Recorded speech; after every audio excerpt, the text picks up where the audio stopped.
आज इस वीडियो में पहले बात करेंगे कि ये काउंसलिंग कोर्स आखिर है क्या, और फिर बात करेंगे कि काउंसलिंग कोर्स की जो डिग्रियां कैसे आपको मार्केट में मिल रही है, कैसे लोगों को मिल रही है। इसके अलावा इस वीडियो में एक बात और भी करेंगे कि क्या काउंसलिंग कोर्सेज की जो डिग्रियां आमतौर पर जो मिल रही है, क्या वो जेन्युइन है, क्या उनको गवर्नमेंट जॉब में यूज लिया जा सकता है, या फिर अगर यूं कहें कि उनसे कभी भी कोई प्रॉब्लम तो समस्याएं तो खड़ी नहीं होगी। इसके बारे में इस वीडियो में कंप्लीटली डिस्कस करेंगे, आपको बताएंगे कि आखिर काउंसलिंग कोर्सेज की डिग्रियां कैसे मार्केट में बिक रही है, कैसे वो वैलिड होती है या फिर कैसे अनवैलिड होती है। नमस्कार दोस्तों, आपका स्वागत है आपके अपने YouTube channel education for Bharat में, और मैं हूं आपका दोस्त BK तिवारी। दोस्तों, हमने देखा काउंसलिंग कोर्सेज, यानी कि काउंसलिंग कोर्स के बारे में आप जानते होंगे, वो कोर्सेज जिन्हें किसी संस्था के द्वारा अप्रूवल लेना होता है, उन कोर्सेज को काउंसलिंग कोर्स कहते हैं। जैसे कि आप अगर BA LLB जैसे कोर्स की बात करें तो BA LLB कोर्स को हम अगर जो भी इंस्टीट्यूट या संस्थान कराता है उसे BCI की मान्यता लेनी होती है। तो ये काउंसलिंग कोर्स है और इसमें BCI उन्हें अप्रूवल देता है, और उसमें पर्टिकुलर सीटें जो होती है वो लिमिटेड होती है, यानी कि उनको फिक्स सीटें सेलेक्ट करके देनी होती है कि भाई इतनी सीटों पे आप एडमिशन करा सकते हो।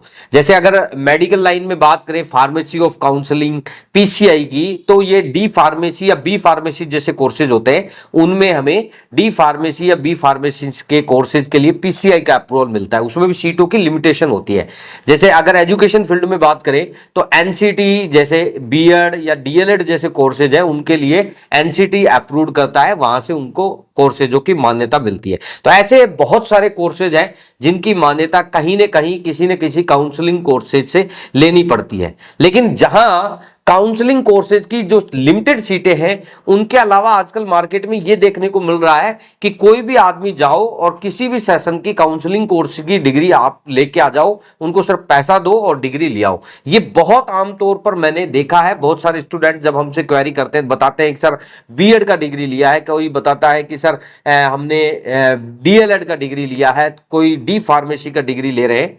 तो बेसिकली ये क्यों नहीं लेना चाहिए, आज इसके बारे में तो बात करेंगे ही करेंगे, लेकिन इसके साथ साथ बात ये भी करते हैं कि आखिर ये डिग्रियां मिल कैसे रही है।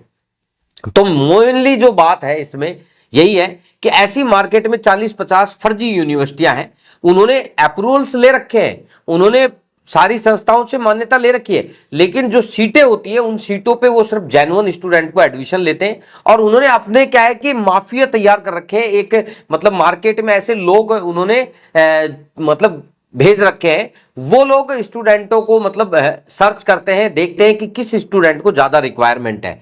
जैसे कई बार क्या होता है कि वैकेंसी जब आती है तो स्टूडेंट सोचता है कि यार मेरे पास अगर ये डिग्री होती तो मैं आज ये फॉर्म अप्लाई कर देता।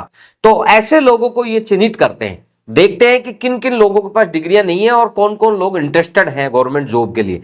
तो आजकल ये जो काउंसलिंग कोर्सेज की जो डिग्रियां मिल रही है, इस तरीके से लोगों को या स्टूडेंट्स को प्रॉपर फंसाया जाता है, क्योंकि आजकल स्टूडेंट क्या है कि कोचिंग से कहीं ना कहीं कनेक्ट होता है, या फिर ऐसे एजुकेशन संस्थान से कनेक्ट रहता है जहां पर उसके एजुकेशन को लेकर या कोचिंग के फील्ड को लेकर वो कनेक्ट रहता है। वहीं ये लोग घुसे हुए हैं और ये लोग ऐसे बच्चे को चिन्हित कर लेते हैं और फिर उनसे ऐसे डील कर देते हैं कि तुम्हें हम जो भी कोर्सेज की डिग्री चाहिए वो 2 से 3 महीने में दिला देंगे, जिससे कि आप उस वैकेंसी में फॉर्म अप्लाई कर पाओगे।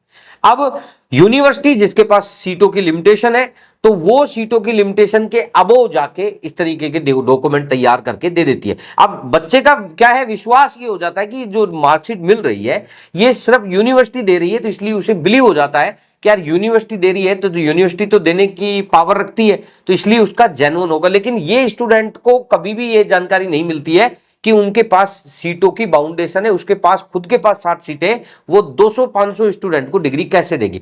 यहां तक अगर इस चीज को लेकर जब स्टूडेंट मान लो ऐसे किसी कंसल्टेंट से डिस्कस करता है, तो वो कंसल्टेंट उन्हें किस तरीके से गुमराह करता है, उन्हें बताता है कि सीटें खाली रह गई थी। अब ये मानिए कि जिस यूनिवर्सिटी के पास 60 सीटें हैं और वो 60 सीटें भी उसकी खाली रह गई पिछले वर्षों में, तो वो यूनिवर्सिटी का स्टेटस कैसा होगा? क्या वो अच्छी यूनिवर्सिटी की श्रेणी में आती है? जब वो अच्छी श्रेणी की यूनिवर्सिटी में लिस्ट में आती ही नहीं है, तो वहां से कोर्स करना भी व्यर्थ है। तो ये कहने का मतलब मेरा ये है कि लोग प्रिंटेड करके इस तरीके से डिग्रियां बांट देते हैं और ये स्टूडेंट की लाइफ को खराब करते हैं। अब क्या ये वाकई में ये जो डिग्रियां मिली है ये जेन्युइन हो सकती है?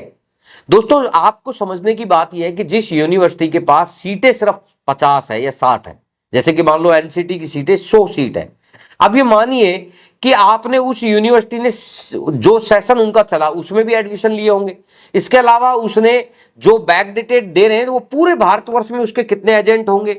अगर मान लीजिए पूरे भारतवर्ष में उसके 200 एजेंट हैं और एक एजेंट ने अगर एक डिग्री बनवाने के लिए अगर दिया होगा तो भी 200 डिग्रियां बन रही, जबकि यूनिवर्सिटी के पास सीटें कुल 100 हैं। अब आप ये खुद अच्छे से समझ सकते हैं कि वो काउंसलिंग के कोर्स की सीटें से अबोव जाके दी हुई डिग्री होती है, और इसी वजह से बहुत सारे स्टूडेंट जब आरटीआई लगाते हैं तो उन्हें कोई भी जवाब नहीं मिलता है, तो बहुत परेशान होते हैं और वो कहते हैं कि सर आरटीआई का रिप्लाई नहीं देती यूनिवर्सिटी कहती है कि सर मैं प्राइवेट हूं, मैं तो जवाब दूंगी नहीं।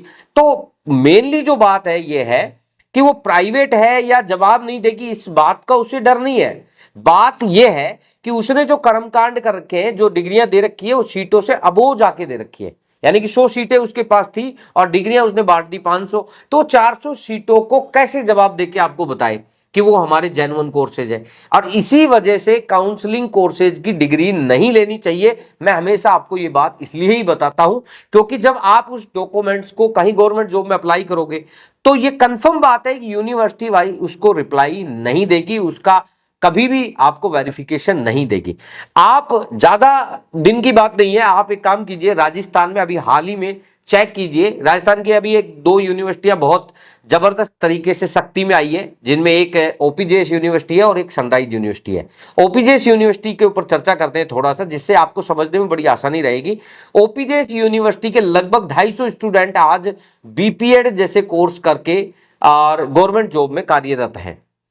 अब उनकी जांच स्टार्ट हो गई, क्योंकि जांच स्टार्ट इसलिए हुई कि जो अभी हाल फिलहाल राजस्थान में वैकेंसी आई उसमें देखा कि हजारों की संख्या में ओपीजेएस के स्टूडेंट्स डिग्रियां लेकर आ रहे हैं। तो यूनिवर्सिटी में क्या है कि संदेह हो गया सरकार को। वैसे तो इस यूनिवर्सिटी पर पहले भी 7 बार कार्रवाई के लिए लेटर लिखे जा चुके हैं, लेकिन स्टेट सरकार या फिर कुछ लोग ऐसे होते हैं जो इन लोगों से मिले हुए होते हैं।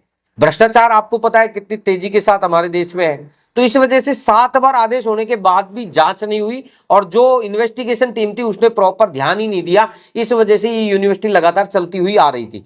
अभी हाल फिलहाल जो है स्टेट सरकार चेंज हुई और स्टेट सरकार ने ऐसे फर्जी लोगों पर नकेल कसना जब स्टार्ट किया तो उन्होंने इस यूनिवर्सिटी में जांच बिठाई और जांच में 2 दिन 4 दिन में ही पता लग गया कि यूनिवर्सिटी ने 1000 से ज्यादा डिग्रियां तो बीपीएड कोर्सेज की दी है, जबकि यूनिवर्सिटी के पास सीटें 60 ही है। तो यानी कि समझिए कि इतनी सारी जो डिग्रियां हैं वो डिग्रियां कैसे मार्केट में आई। अब ये अगर यूनिवर्सिटी के पूरे अगर बैकग्राउंड की देखें तो एसआईटी जब बनी तो एसआईटी ने 5-7 दिन में ये क्लियर किया कि लगभग 40,000 यानी कि 40,000 डिग्रियां यूनिवर्सिटी अब तक फर्जी दी है, जब से यूनिवर्सिटी बनी है तब तक। और यूनिवर्सिटी के अगर बैकग्राउंड की बात करोगे तो वो तो बहुत ही खराब रहा है।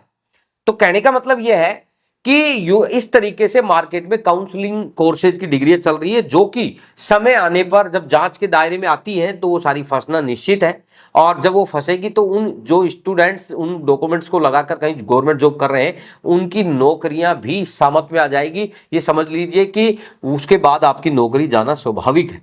इसलिए मैं आपको हमेशा कहता हूं काउंसलिंग कोर्सेज की डिग्री तो आपको भूल कर भी नहीं लेनी चाहिए।